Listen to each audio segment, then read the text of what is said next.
thought that it was dramatic and it followed the conventions of rock videos. I liked the video a lot. The visuals were interesting and the acting was superb. I liked the video. The miming was awesome. I was quite convinced you were actually singing. The video was easy to follow, good story. That was pretty hot as well. The location and the special effects of the music video worked very well. Yeah, I'd just like to say the video was very good. I mean, all this singing, the sort of instrument playing was very authentic. It looked really good, and the location did fit the video very well. I thought the film was brilliant. I liked the element of suspense and the atmosphere created around it. In our audience feedback session, many people did say that the video followed the conventions of rock, metal and alternative videos, as well as that they could see the video being played on a channel like Kerrang or Scuzz. We've got the majority of the video concentrates on the performance aspect of the video, like a lot of rock videos do, because it involves the band using the instruments, playing the instruments. And also the cameras with its going in and out of focus here and there, being rather shaky at times, gives the impression that it's quite a hard, sort of rough made video within conventions of rock. To follow the mood of the song, the video is quite dark and grainy in places, as well as having a very dark tone. I think one way in which we can tell that we succeeded at making this atmosphere is the fact that during the wedding scene, many people reminded them of a funeral, in fact, so I thought that's a success there. In terms of how effective we were combining our main product and ancillary tasks, for the ancillary tasks we did a CD album cover and a website and MySpace account for the band. I think they go quite effectively, as it would be the stages in which real bands would actually take in order to raise awareness of their band and the sort of purpose of making the type of music they do. With MySpace, we've got friends of other bands raising awareness further. People who go on their MySpaces, they'd see the friends and see these other bands, and I think it would be interesting, so they'd have a look.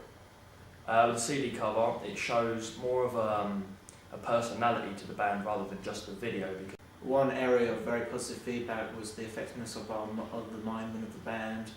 I guess it helps that we actually use people who are experienced with the instruments they use. I also think that we put in the effort to actually learn more about the songs that we were performing to. A lot of people thought that the location was very good, and I think with the location, what I really had in mind with the usual concept was somewhere where there's a sense of isolation from the outside world. That was at the very early stages where we even chose the song. And I think with a lot of shots where outside it's all white, you cannot see what's out there, you kind of get the sense of you could be as far away from civilization as possible, and it's just you, the band, and the captor. we learned from audience feedback that the image of the band itself, or the members, of quite, we had the drummer wearing the sunglasses, they all wore black. Yeah, so we stuck to the conventions of that. I think one way in which you stepped outside of the conventions of the videos that was a bit more of a narrative base as opposed to others, which is just more about performance as well as a basic concept. You kind of had a story going there, which is something you only see in a few videos.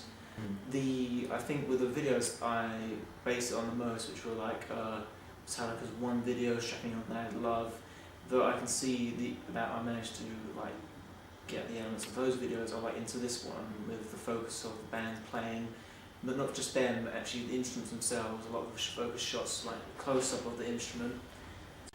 One of the things we did do in the video, in order to give it this very dark look, we've added a tint to it, in which it's not entirely black and white, but it's about halfway there. So many people were saying to me afterwards that they thought that we managed to make an image where it looks black and white, but it's not. I think that's something we did quite well. It gave the video a kind of cold appearance, made it seem more surreal.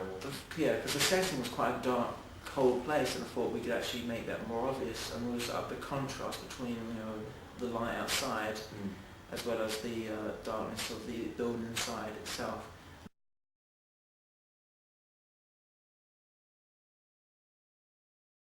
We enjoyed, that was another thing about the conventions and metal videos, is that during the guitar solo, the main focus of the video is centered on the guitarist. The guitarist is usually either at the side, maybe a couple of close-ups here and there of him, just to make the audience aware that he's there, he's got a major part in it.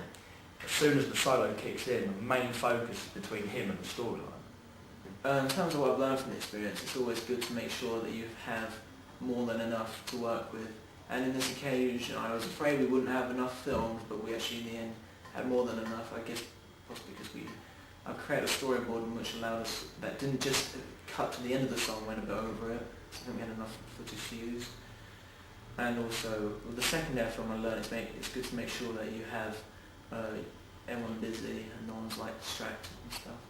Overall, I thought the video was a success, and we actually created what we set out to do.